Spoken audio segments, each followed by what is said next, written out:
समायुक्तं नंदिकेशर भाषितं राशिचक्र प्रवक्ष्यामि पुरुषाणाम शुभाभम। नूआ वर्ष 2025 मसीहा को स्वागत करने सहित दर्शक बंधु आपण मानक नूआ वर्षर शुभ अभिनंदन। नूआ वर्ष 2025 मसीहाटी आपण मानक किपरि कटिबो आज आम आलोचना करबा। मेष राशि ठारू मीन राशि पर्यंत 12टी राशिर राशिफल यही वार्षिक राशिफल कार्यक्रम माध्यम।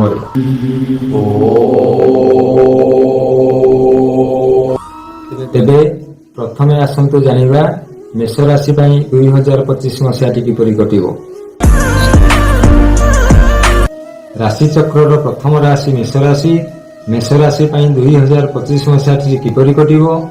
मेष राशि वर्तमान मई मास पर्यंत द्वितीय बृहस्पति भोग हेबा सहित शनिकर मध्य एकादश स्थिति आपको शुभ फल प्रदान करिवो, जहाँकि 2025 मई मास पर्यंत आपण प्रत्येक कार्य सफलता पाइबा सहित आर्थिक लाभवान हो पारे। नूतन वाणिज्य व्यवसाय शुभारंभ करने सहित जानवाहन क्रय करें। गृह शुभ कार्यर आयोजन कर सफलता लाभ करेंगे। एतद व्यतीत मई मास ठारू आपण राशि बृहस्पति तृतीय भाव में अवस्थान करने हेतु आपण साधारणतः किसी खर्चांत वृद्धि पाइब। दूरयात्रा व्याघात सृष्टि हो, तथापि आपण वर्षटी प्रायतः शुभ फल प्रदान करिवो। तेणु दर्शक बंधु मेष राशि वर्षर अशुभत्व ग्रहर खंडन करने निमंते आपण प्रत्येक गुरुवार दिन भगवान विष्णुकर दर्शन करंतु एवं बृहस्पति गायत्री ओम ब्रूम ब्रूम ब्रूम बृहस्पतये नमः दैनिक 7 थर जप करने सहित प्रत्येक गुरुवार दिन हलदिया वस्त्र परिधान करी हलदिया खाद्य बा बेसन निर्मित कौन खाद्य कसरा जीवों को खाइबा को दिंतु। आपण वर्षटी शुभ फल प्रदान हो। तेबे दर्शक बंधु राशि चक्र द्वितीय राशि वृष राशि। ये वृष राशि 2025 मसीह किपरि कटिबो आसंतु जानिबा वृष राशि विषय। वृष राशि व्यक्ति मानक 2025 मसीहा मई मास पर्यंत जन्म बृहस्पति भोग होइतिबारु आपनको खर्च मात्रा वृद्धि पाइबा सहित प्रत्येक कार्य विलंबता सृष्टि हेबो। किंतु शनि एवं राहुंकर शुभ दृष्टि थिबारु विलंब हेले सुधा आपण निश्चित सफलता पाई परिबे। किंतु मई मास ठारू आपनकर राशि रे द्वितीय बृहस्पति अवस्थान करुथिबारु वर्षटी अत्यंत शुभ फल प्रदान करिवो। पारिवारिक सुख लाभ हेबा सहित आर्थिक अवस्था सच्छलता घटिबो। गृह शुभ कार्य तथा पुत्र कन्या विवाह आदि शुभ कार्य आयोजन करेंगे। नूतन गृह निर्माण जानवाहन तथा भूमि लाभर सुजोग आसवा सहित जो माने कर्म पिपासु अच्छी से नूतन कर्म नियोजित हेबे एवं प्रत्येक कार्य आपणकर सरल भाव में गति करने सहित मनोविलास पूर्ण हेबो। तेणु आपण वर्षर प्रत्येक शनिवार में महादेव दर्शन करंतु एवं कला जीवों को किसी खाद्य खाइबा को देवा सहित गोटे बाड़ी अणा चेरटीए शनिवार निमंत्रण करी आनी कला सूत्र बांधी बाहुरी धारण करंतु। आपण वर्षटी संपूर्ण भाव शुभ फल प्रदान करिवो। एबे आसंतु जानिबा राशि चक्रर तृतीय राशि मिथुन राशि। ये मिथुन राशिटी 2025 मसीह किपरि कटिबो प्रथमे जानिबा मिथुन राशि संपर्क में।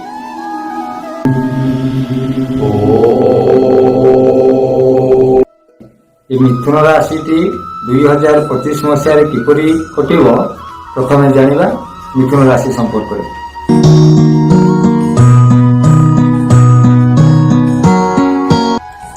तेरे दर्शक बंधु राशि चक्र तृतीय राशि विषय जानिबा आसंतु। तृतीय राशि है मिथुन राशि। मिथुन राशि 2025 मसीह किपरि कटिबो। मिथुन राशि रे ए वर्ष द्वादश एवं जन्म बृहस्पति भोग होगा सहित मार्च 29 तारिख पर्यंत शनिकर नवम अवस्था आपण अत्यधिक समस्या युक्त रूपे गति करिवो। जानवाहन आपण क्षयक्षतिर सूचना रही आर्थिक क्षेत्र को नियंत्रण करने उचित।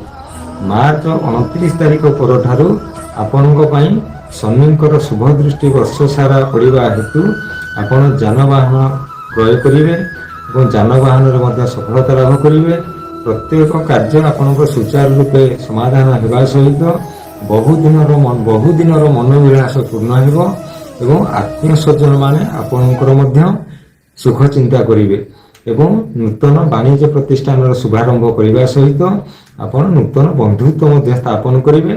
ତଥାପି ଆପଣଙ୍କ ପାଇଁ ବର୍ଷଟି ଶୁଭ ଫଳ ପ୍ରଦାନ କରିବା ସହିତ ଆର୍ଥିକ ଉପରେ କିଛି ମାତ୍ରାରେ ଆପଣ ଖର୍ଚ୍ଚାନ୍ତ ହେବେ।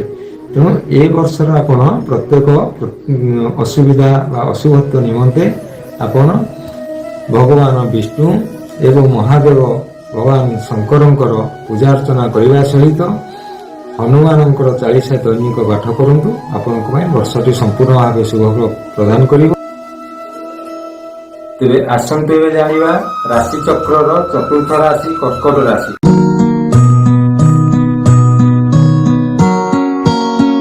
କର୍କଟ ରାଶି ବ୍ୟକ୍ତି ମାନଙ୍କ ପାଇଁ 2000 ମସିହାଟି କିପରି କଟିବ ନା କର୍କଟ ରାଶିରେ ବର୍ତ୍ତମାନ ବୃହସ୍ପତି ଏକାଦଶ ସ୍ଥାନରେ ଥିବାରୁ ଆପଣ ବୈଶାଖ ମାସ ପର୍ଯ୍ୟନ୍ତ ପ୍ରତ୍ୟେକ କାର୍ଯ୍ୟରେ ସଫଳତା ପାଇବେ। ବୈଶାଖ ମାସ ଠାରୁ ବୃହସ୍ପତି ଚଳନ ହେବା ପରେ ଆପଣଙ୍କ ରାଶିରେ ଦ୍ୱିତୀୟ ଭାବରେ ବୃହସ୍ପତିଙ୍କର ଅବସ୍ଥାନ ଏବଂ ମାର୍ଚ୍ଚ 29 ତାରିଖ ଠାରୁ ଶନି ଆପଣଙ୍କର ରାଶିରେ ଅଷ୍ଟମରୁ ନବମକୁ ଅତିକ୍ରମ କରିବେ। ତେଣୁ ନବମ ଶନି ଏବଂ ଦ୍ୱାଦଶ ବୃହସ୍ପତି ପାଇଁ ଆପଣ ଏ ବର୍ଷ ବହୁତ ସମସ୍ୟା ବହୁଳ ଭିତରେ ଗତି କରିବେ। ଆକସ୍ମିକ କୌଣସି ପରିସ୍ଥିତିରେ ଅର୍ଥ ବ୍ୟୟ କରିବାକୁ ପଡ଼ିବ। ଉଚ୍ଚ କର୍ମକର୍ତ୍ତାଙ୍କ ସହିତ କିଛି ମନୋମାଳିନ୍ୟ ଘଟିପାରେ। ବିଦ୍ୟାର୍ଥୀମାନେ ନୂତନ ସ୍ଥାନକୁ ଯାତ୍ରା କରିବେ କିନ୍ତୁ ମନୋନୀତ ସଫଳତା ପାଇବାରୁ ବଞ୍ଚିତ ହେବେ। ଯେଉଁମାନେ କର୍ମଜୀବୀ ବା ଚାକିରି ବା ବ୍ୟବସାୟ କରୁଛନ୍ତି ସେମାନେ ବହୁତ କଷ୍ଟ ସତ୍ତ୍ୱେ ଅଗ୍ରଗତି କରିପାରିବେ ଏବଂ ଲୌହ ବ୍ୟବସାୟ କ୍ଷେତ୍ରରେ ମଧ୍ୟ ଲାଭବାନ ହେବେ। ଆପଣ ଜାନୁଆରୀ ମାସରେ ଆର୍ଥିକ ଦୃଷ୍ଟିକୋଣରୁ ଆପଣଙ୍କର ଉତ୍ତମ ରହିବ ଏବଂ ନୂତନ ବନ୍ଧୁତ୍ୱ ମଧ୍ୟ ସ୍ଥାପନ ହେବ। କିନ୍ତୁ ବୈଶାଖ ମାସ ପରଠାରୁ ଆପଣ କୌଣସି ମାଲି ମୋକଦ୍ଦମାରେ ଜଡ଼ିତ ହୋଇପାରନ୍ତି। ବୁଝାମଣାରେ ବ୍ୟତିକ୍ରମ ଘଟିବ। ଫେବୃଆରୀ ଏବଂ ମାର୍ଚ୍ଚ ମାସରେ ଆପଣଙ୍କର ଆକସ୍ମିକ ଅର୍ଥ ଲାଭର ମଧ୍ୟ ସୂଚନା ରହିଛି ଏବଂ ଗୃହ ନିର୍ମାଣ କିମ୍ବା ଶୁଭ କାର୍ଯ୍ୟର ବା ବିବାହ ଶୁଭ କାର୍ଯ୍ୟର ଆୟୋଜନ ମଧ୍ୟ କରିପାରିବେ। ତେଣୁ ଏ ବର୍ଷଟି ଆପଣ ବହୁତ ସଚେତନ ଭିତରେ ଚଳିବାକୁ ହେବ ଏବଂ ଏ ବର୍ଷର ପ୍ରତିକାର ପାଇଁ ଆପଣ ପ୍ରତ୍ୟେକ ଗୁରୁବାର ଦିନ ପାରାକୁ କିଛି ଦଧି ଅନ୍ନ ଖାଇବାକୁ ଦିଅନ୍ତୁ ଏବଂ ବୃହସ୍ପତିଙ୍କର ମନ୍ତ୍ର ଓମ୍ ଅଙ୍ଗିରସାୟ ବିଦ୍ମହେ ରୁକ୍ଚାର୍ଯ୍ୟାୟ ଧୀମହି ତନ୍ମୋ ଜୀବ ପ୍ରଚୋଦୟାତ ଏହି ମନ୍ତ୍ରଟିକୁ ଦୈନିକ ଜପ କରନ୍ତୁ। ଆପଣଙ୍କ ପାଇଁ ବର୍ଷଟି ସମ୍ପୂର୍ଣ୍ଣ ଭାବେ ଶୁଭଫଳ ପ୍ରଦାନ କରିବ। ଏବେ ଆସନ୍ତୁ ଜାଣିବା ଏ 25 ମସିହାରେ ସିଂହ ରାଶି ବ୍ୟକ୍ତିମାନଙ୍କ ପାଇଁ କିପରି କଟିବ।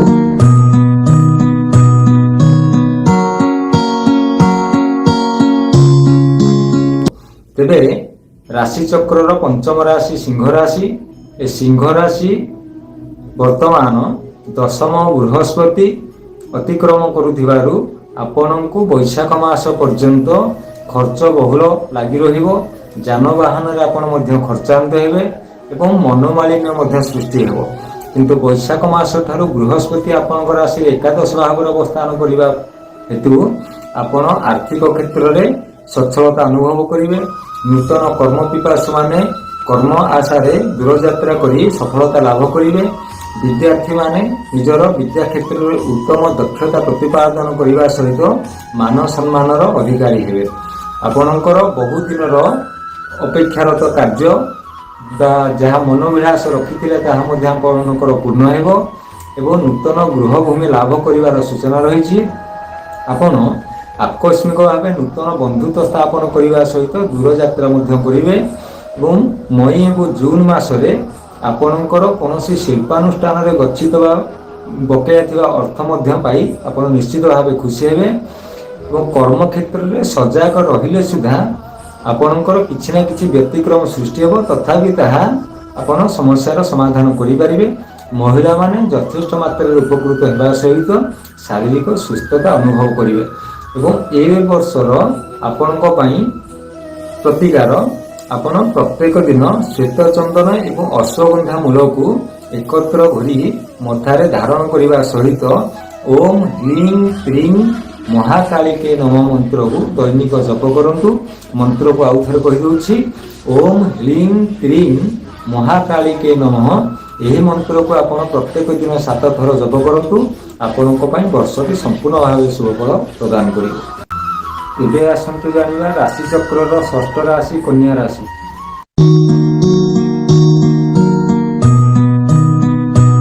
କନ୍ୟା ରାଶି ବ୍ୟକ୍ତିମାନଙ୍କ ପାଇଁ ବୃହସ୍ପତି ପ୍ରଥମ ପର୍ଯ୍ୟାୟ ଅର୍ଥାତ୍ ମଇ ମାସ ପର୍ଯ୍ୟନ୍ତ ଶୁଭ ଫଳ ପ୍ରଦାନ କରୁଥିବାରୁ ଆପଣଙ୍କର ପ୍ରତ୍ୟେକ କ୍ଷେତ୍ରରେ ଶୁଭ ଫଳ ପ୍ରାପ୍ତି ହେବ, ଯାହାଙ୍କ ପ୍ରଭାବରେ ଅର୍ଥ ସମସ୍ୟା ମଧ୍ୟ ଦୂର ହେବ, ରୋଜଗାର ଭଲ ରହିବ, ଚାକିରୀ କ୍ଷେତ୍ରରେ ପଦୋନ୍ନତି ଘଟିବାର ମଧ୍ୟ ସମ୍ଭାବନା ରହିଛି ଏବଂ ବୈଶାଖ ମାସ ପରଠାରୁ ଆପଣଙ୍କର ବୃହସ୍ପତି ଚଳନରେ ଟିକେ ବାଧାବିଘ୍ନ ସୃଷ୍ଟି ହୋଇପାରେ, ପ୍ରତ୍ୟେକ କାର୍ଯ୍ୟରେ ବିଳମ୍ବତା ସୃଷ୍ଟି ହେବ, ଅର୍ଥ ବ୍ୟୟ ହେବାରେ ଲାଗିବ ଏବଂ ଖର୍ଚ୍ଚାନ୍ତ ଯୋଗୁଁ ଯେଉଁଟା ଆପଣଙ୍କର ରହିଛି ଏବଂ ବ୍ୟବସାୟ କ୍ଷେତ୍ରରେ ଯେଉଁମାନେ ଲିପ୍ତ ଅଛନ୍ତି ସେମାନେ ମନୋନୀତ ଲାଭ ପାଇପାରିବେ।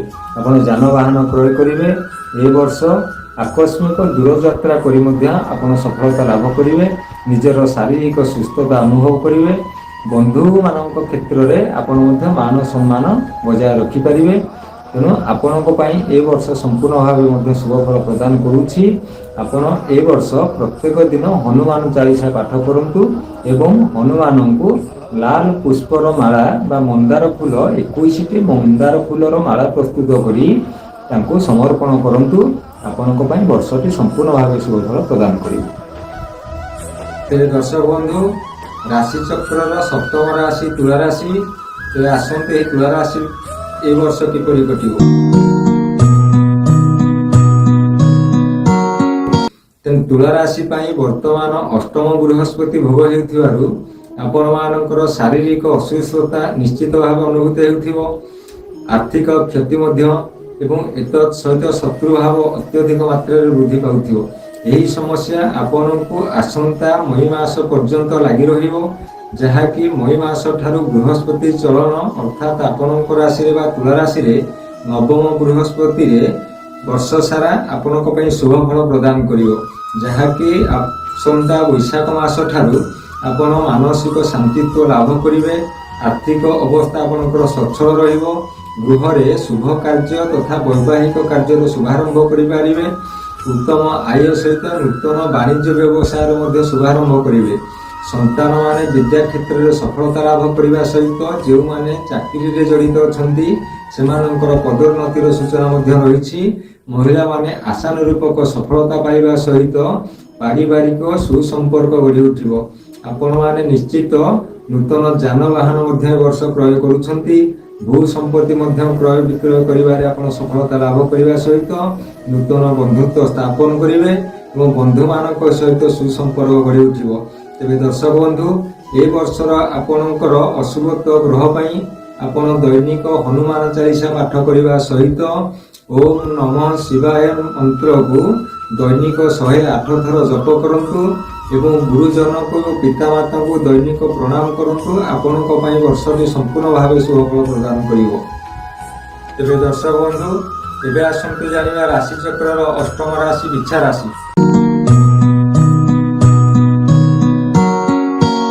ବିଛା ରାଶି ବ୍ୟକ୍ତିମାନଙ୍କ ପାଇଁ ବର୍ଷର ପ୍ରଥମ ପର୍ଯ୍ୟାୟ ଅର୍ଥାତ୍ ଜାନୁଆରୀ ଠାରୁ ସେହି ମଇ ମାସ ପର୍ଯ୍ୟନ୍ତ ଆପଣଙ୍କୁ ମଇ ମାସ କହିବାର ଉଦ୍ଦେଶ୍ୟ ଯେ ମଇ ମାସରେ ବୃହସ୍ପତିଙ୍କର ଚଳନ, ତେଣୁ ବୃହସ୍ପତିଙ୍କର ଶୁଭାଶୁଭକୁ ନେଇ ଆପଣଙ୍କର ଶୁଭାଶୁଭ ଫଳ। ତେଣୁ ବିଛା ରାଶି ପାଇଁ ଜାନୁଆରୀ ମାସ ଠାରୁ ମଇ ମାସ ଅର୍ଥାତ୍ ବର୍ଷର ପ୍ରଥମ 5 ମାସ ସପ୍ତମ ବୃହସ୍ପତି ଭୋଗ ହେଉଥିବାରୁ ଆପଣଙ୍କ ପାଇଁ ଆର୍ଥିକ ସମସ୍ୟା କୌଣସି ରହିବ ନାହିଁ, ଅର୍ଥ ଲାଭ କରିବେ, ନୂତନ ବାଣିଜ୍ୟ ବ୍ୟବସାୟର ଶୁଭାରମ୍ଭ କରିବେ, ଗୃହକୁ ବିଭିନ୍ନ ସାମଗ୍ରୀ ମଧ୍ୟ କ୍ରୟ କରି ଆଣିବାର ସୂଚନା ରହିଛି, ଭୂମି ଲାଭ ସହିତ ଗୃହ ନିର୍ମାଣ କରିବେ ତଥା ଗୃହରେ ମାଙ୍ଗଳିକ କାର୍ଯ୍ୟର ମଧ୍ୟ ଶୁଭାରମ୍ଭ କରିବେ। ସ୍ୱାସ୍ଥ୍ୟରେ ଆପଣଙ୍କର ଉନ୍ନତି ଘଟିବ, କିନ୍ତୁ ସେହି ମଇ ମାସ ବା ବୈଶାଖ ଜ୍ୟେଷ୍ଠ ମାସ ଠାରୁ ଆପଣ ବର୍ଷ ଶେଷ ପର୍ଯ୍ୟନ୍ତ ସୁଖ ସମ୍ମାନରେ ଆପଣଙ୍କର ବାଧା ସୃଷ୍ଟି ହେବ, ସ୍ୱାସ୍ଥ୍ୟ ପୀଡ଼ା ଲାଗି ରହିବ, ଯାନବାହନ ଚଳାଚଳରେ ଆପଣ ନିୟନ୍ତ୍ରଣ କରିବା ନିହାତି ଆବଶ୍ୟକ। ମହିଳାମାନେ ନୂତନ କର୍ମ ଯୋଜନାରେ ପ୍ରୟାସ କରି ବିଫଳତା ଲାଭ କରିବେ, ବାଣିଜ୍ୟ ବ୍ୟବସାୟରେ ଆପଣଙ୍କର ବହୁ ସମସ୍ୟା ସୃଷ୍ଟି ହେବ, ଆପଣ ଦୂରଯାତ୍ରାରେ ଅଯଥା କ୍ଷୟକ୍ଷତିର ସମ୍ଭାବନା ମଧ୍ୟ ଆପଣଙ୍କର ରହିଛି। ତେଣୁ ଯେକୌଣସି କାର୍ଯ୍ୟ କରିବେ ବର୍ଷର ଶେଷ ପର୍ଯ୍ୟାୟ ଆଡ଼କୁ ପ୍ରତ୍ୟେକ କାର୍ଯ୍ୟକୁ ସଜାଗ ସହିତ କରିବାର ଆବଶ୍ୟକ ଏବଂ ଆପଣଙ୍କର ଏହି ବର୍ଷର ଅଶୁଭତ୍ଵ ଗ୍ରହ ପାଇଁ ଆପଣ ଚନ୍ଦନ, ହଳଦୀ, ଅଶ୍ୱଗନ୍ଧାକୁ କଞ୍ଚା କ୍ଷୀରରେ ମିଶ୍ରଣ କରି ଦୈନିକ ମସ୍ତକରେ ଟିପା କରି ଲଗାନ୍ତୁ ଏବଂ ଓମ୍ ଶಂ ଶଂ ସହ ଶନିଶ୍ଚରାୟ ନମ ମନ୍ତ୍ରକୁ ଦୈନିକ 7 ଥର ଜପ କରନ୍ତୁ। ଆପଣଙ୍କ ପାଇଁ ବର୍ଷଟି ସମ୍ପୂର୍ଣ୍ଣ ଭାବେ ଶୁଭଫଳ ପ୍ରଦାନ କରିବ।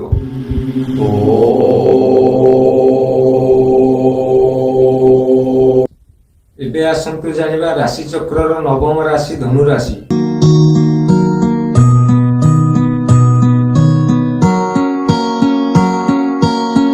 ତେବେ ଦର୍ଶକ ବନ୍ଧୁ, ଧନୁ ରାଶି ବ୍ୟକ୍ତିମାନଙ୍କ ପାଇଁ ଏ ବର୍ଷ ସାମୟିକ ଭାବେ ଶାରୀରିକ କ୍ଲେଶ ଅନୁଭବ ହେବ।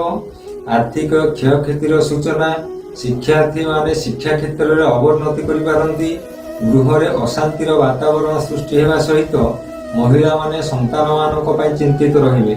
କିନ୍ତୁ ଆପଣ ସେହି ବୈଶାଖ ମାସ ଠାରୁ ଅର୍ଥାତ୍ ମଇ ମାସ ଠାରୁ ବର୍ଷ ଶେଷ ପର୍ଯ୍ୟନ୍ତ ସାଧାରଣ ଜୀବନଚର୍ଯ୍ୟାରେ ଉନ୍ନତି ପରିଲକ୍ଷିତ ଘଟିବ। ଆପଣଙ୍କର ପ୍ରତ୍ୟେକ କାର୍ଯ୍ୟରେ ସଫଳତା ଲାଭ କରିବେ। ସ୍ୱାସ୍ଥ୍ୟରେ ଉନ୍ନତି ହେବ। ବନ୍ଧୁ ମହଲରେ ପ୍ରଶଂସିତ ହେବା ସହିତ ତୀର୍ଥ ଗମନର ସୁଯୋଗ ମଧ୍ୟ ପାଇବେ। ବହୁଦିନର ଅଭିଳାଷ ମଧ୍ୟ ଆପଣଙ୍କର ପୂର୍ଣ୍ଣ ହେବା ସହିତ ଆପଣ ଋଣମୁକ୍ତ ହେବେ ଏବଂ ପାରିବାରିକ ସୁଖ ଶାନ୍ତି ଲାଭ ହେବ। ଦେହ ମନ ଭଲ ରହିବା ସହିତ ସନ୍ତାନମାନେ ଉଚ୍ଚ ଶିକ୍ଷା ଲାଭ କରିବା ନିମନ୍ତେ ଦୂରଯାତ୍ରା କରିବେ। ଦର୍ଶକ ବନ୍ଧୁ, ଆପଣଙ୍କର ଏ ବର୍ଷ ପ୍ରାୟତଃ ଶୁଭାଶୁଭ ମିଶ୍ରିତ ଫଳ ପ୍ରଦାନ କରୁଛି ପ୍ରତ୍ୟେକ ଗ୍ରହମାନଙ୍କର। ମଇ ମାସ ଠାରୁ ଆପଣଙ୍କର ବୃହସ୍ପତି ଅତ୍ୟନ୍ତ ଶୁଭ ଫଳ ପ୍ରଦାନ କରିବା ଦ୍ୱାରା ଆପଣ ନିଶ୍ଚିତ ସୁଖରେ ସମୟ ଅତିବାହିତ କରିପାରିବେ। ଏ ବର୍ଷର କୌଣସି ଅଶୁଭତ୍ଵ ଗ୍ରହ ନିମନ୍ତେ ଆପଣ ପ୍ରତ୍ୟେକ ମଙ୍ଗଳବାର ଦିନ ଗ୍ରାମ ଦେବତୀଙ୍କୁ ଯାଇ ପ୍ରଣାମ କରନ୍ତୁ, ଦର୍ଶନ କରି ପ୍ରଣାମ କରନ୍ତୁ ଏବଂ ସ୍ୱର୍ଣ୍ଣ ଅଳଙ୍କାର ଆପଣ ଗୋଟେ ପରିଧାନ କରନ୍ତୁ। ଆପଣଙ୍କ ପାଇଁ ବର୍ଷଟି ସମ୍ପୂର୍ଣ୍ଣ ଭାବେ ଶୁଭଫଳ ପ୍ରଦାନ କରିବ।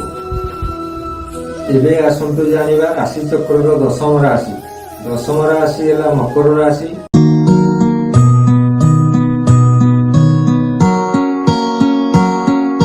ତେବେ ଦର୍ଶକ ବନ୍ଧୁ, ଏହି ମକର ରାଶି 2025 ମସିହାଟି ଅତ୍ୟନ୍ତ ଶୁଭ ଭାବରେ ଅତିବାହିତ ହେବ। ବର୍ଷର ପ୍ରଥମ ପର୍ଯ୍ୟାୟ ବୃହସ୍ପତିଙ୍କର ପଞ୍ଚମ ଭାବ ଦୃଷ୍ଟି ଫଳରୁ ଆପଣଙ୍କର ପ୍ରତ୍ୟେକ କାର୍ଯ୍ୟ ସୁରୁଖୁରୁରେ ସମାଧାନ ହେବା ସହିତ ଆର୍ଥିକ ଅଭାବ ଦୂର ହେବ। କର୍ମ ପିପାସୁ ମାନେ କର୍ମ ନିଯୁକ୍ତି ପାଇ ଦୂରଯାତ୍ରା କରିବେ। ବକେୟା ଅର୍ଥ ରାଶି ପାଇ ଖୁସି ହେବେ। ଶିଳ୍ପାନୁଷ୍ଠାନରେ ନିୟୋଜିତ କର୍ମୀମାନେ ସଫଳତା ଲାଭ କରିବା ସହିତ ଆପଣଙ୍କର ମାର୍ଚ୍ଚ 29 ତାରିଖ ଠାରୁ ଶନିଙ୍କର ମଧ୍ୟ ଶୁଭ ଦୃଷ୍ଟି ଆସୁଛି, ଯାହାକି ଶନି ଏବଂ ବୃହସ୍ପତିଙ୍କର ପ୍ରଭାବରେ ଆପଣ ନିଶ୍ଚିତ ଭାବେ ଏ ବର୍ଷ ଅନେକ କ୍ଷେତ୍ରରେ ବିଜୟ ଲାଭ କରିବେ। ମାଲି ମୋକଦ୍ଦମା କେସ୍ କୋର୍ଟ କଚେରୀ କାର୍ଯ୍ୟ ଯାହା ରହିଛି ତାହାଥିରେ ମଧ୍ୟ ଆପଣ ସମ୍ପୂର୍ଣ୍ଣ ଭାବେ ସଫଳତା ଅର୍ଜନ କରିବେ। ଗୃହଭୂମି ଲାଭ କରିବା ସହିତ ଗୃହରେ ଶୁଭ କାର୍ଯ୍ୟ ସମାଧାନର ମଧ୍ୟ ଆପଣଙ୍କ ପାଇଁ ସୂଚନା ରହିଛି। ଯାନବାହନ ଗୌ ଲାଭ କରିବେ। ଆପଣ ଏ ବର୍ଷ ପଶ୍ଚିମ ଦିଗରୁ ଅନେକାଂଶରେ ଶୁଭ ଫଳ ପାଇପାରିବେ। ତେଣୁ ପଶ୍ଚିମ ଦିଗ ଆପଣଙ୍କ ପାଇଁ ଏ ବର୍ଷ ସମ୍ପୂର୍ଣ୍ଣ ଭାବେ ଶୁଭ। ତେଣୁ ଏ ବର୍ଷ ଆପଣ ବା ମକର ରାଶିର ସନ୍ତାନମାନେ ସେମାନେ ଶିକ୍ଷା କ୍ଷେତ୍ରରେ ଅଗ୍ରଗତି କରି ସଫଳତା ଅର୍ଜନ କରିବେ।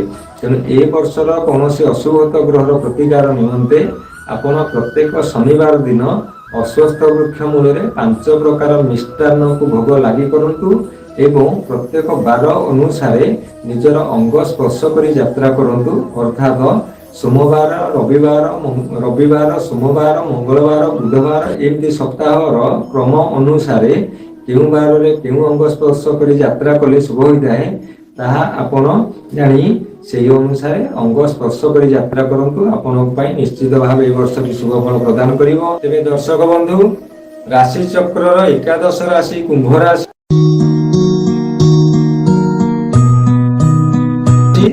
ତେବେ ଏ କୁମ୍ଭ ରାଶିଟି 2025 ମସିହାରେ କିପରି କଟିବ ଆସନ୍ତୁ ଜାଣିବା।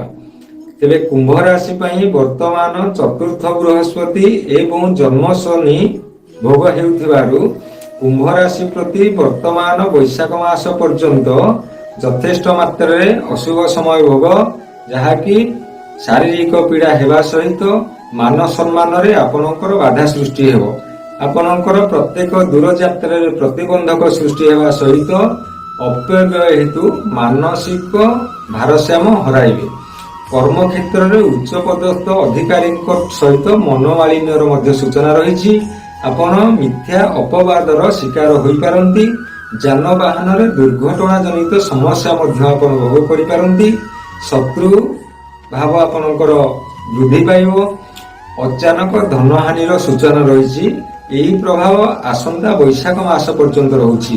ତେଣୁ ବୈଶାଖ ମାସ ଠାରୁ ଅର୍ଥାତ୍ ମଇ ମାସ 14 ତାରିଖ ଠାରୁ ଆପଣଙ୍କ ରାଶିରେ ବୃହସ୍ପତି ପଞ୍ଚମ ଭାବରେ ଅବସ୍ଥାନ କରିବେ ଏବଂ ପୂର୍ବ ମାର୍ଚ୍ଚ 29 ତାରିଖ ଠାରୁ ଶନି ଜନ୍ମ ରାଶି ଭୋଗ ହୋଇ ଆପଣଙ୍କର ରାଶିରେ ଦ୍ୱିତୀୟ ଭାବରେ ଅବସ୍ଥାନ କରିବେ, ଯାହାକି ଦ୍ୱିତୀୟ ଶନି ଏବଂ ପଞ୍ଚମ ବୃହସ୍ପତି ପ୍ରଭାବରେ ଆପଣ ଯଥେଷ୍ଟ ମାତ୍ରାରେ ବର୍ଷର ଶେଷ ଭାଗ ଗୁଡ଼ିକ ଉନ୍ନତି ଲାଭ କରିପାରିବେ, ଯାହାଦ୍ୱାରା କି ଆପଣ ବାଣିଜ୍ୟ ବ୍ୟବସାୟରେ ଉନ୍ନତି, ବନ୍ଧୁ ମିଳନ, ବହୁଦିନର କାର୍ଯ୍ୟର ସମାଧାନ ସହିତ ମହିଳାମାନେ ଜନହିତକର କାର୍ଯ୍ୟ କରି ପ୍ରଶଂସିତ ହେବେ ଏବଂ ସନ୍ତାନମାନଙ୍କ କୃତିତ୍ୱରେ ଆପଣ ଗର୍ବିତ ହେବେ।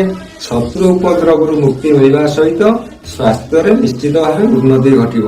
ତେଣୁ ଏ ବର୍ଷର ଅଶୁଭତ୍ୱ ଗ୍ରହର ପ୍ରତିକାର ନିମନ୍ତେ ଆପଣ କଳା କୁକୁରଙ୍କୁ ପ୍ରତ୍ୟେକ ଦିନ ରୁଟିରେ କିଛି ଗୁଡ଼ ମିଶାଇ ଖାଇବାକୁ ଦିଅନ୍ତୁ ଏବଂ ଗୋଟେ କଳା ସୂତାରେ ବାଡ଼ିଅମଳା ଚେରଟିଏ ବାନ୍ଧି ବାହୁରେ କିମ୍ବା ଗଳାରେ ଧାରଣ କରନ୍ତୁ। ଆପଣଙ୍କ ପାଇଁ ବର୍ଷଟି ସମ୍ପୂର୍ଣ୍ଣ ଭାବେ ଶୁଭଫଳ ପ୍ରଦାନ କରିବ। ଦ୍ୱାଦଶ ରାଶି ମୀନ ରାଶି। ଏ ମୀନ ରାଶିଟି 2025 ମସିହାରେ କିପରି କଟିବ ଆସନ୍ତୁ ଜାଣିବା। ତେବେ ମୀନ ରାଶି ପାଇଁ ବର୍ଷଟି ଶୁଭାଶୁଭ ମିଶ୍ରିତ ଫଳ ପ୍ରଦାନ କରିବ। ରୋଜଗାରରେ ଆୟ ବ୍ୟୟ ଆପଣଙ୍କର ସମାନ ରହିବ। ପ୍ରତିଟି ଉଦ୍ୟମ ବିଳମ୍ବରେ ସଫଳତା ଲାଭ କରିବା ସହିତ ଆପଣ ସାଂସ୍କୃତିକ କାର୍ଯ୍ୟରେ ଲୋକପ୍ରିୟତା ହାସଲ କରିବେ। ରାଜନୈତିକ କ୍ଷେତ୍ରରେ ଯେଉଁମାନେ ଲିପ୍ତ ଅଛେ ସେମାନେ ଯଥେଷ୍ଟ ମାତ୍ରାରେ ଲାଭବାନ ହେବା ସହିତ ଭାତୃ ସହଯୋଗ ଲାଭ କରିବେ, କିନ୍ତୁ ଆପଣ ପ୍ରତିଟି ସ୍ତରରେ ବାଧାବିଘ୍ନକୁ ସମ୍ମୁଖୀନ ହେବାକୁ ପଡ଼ିବ। ଆକସ୍ମିକ ଦୂରଯାତ୍ରା ଯୋଗ ରହିଛି।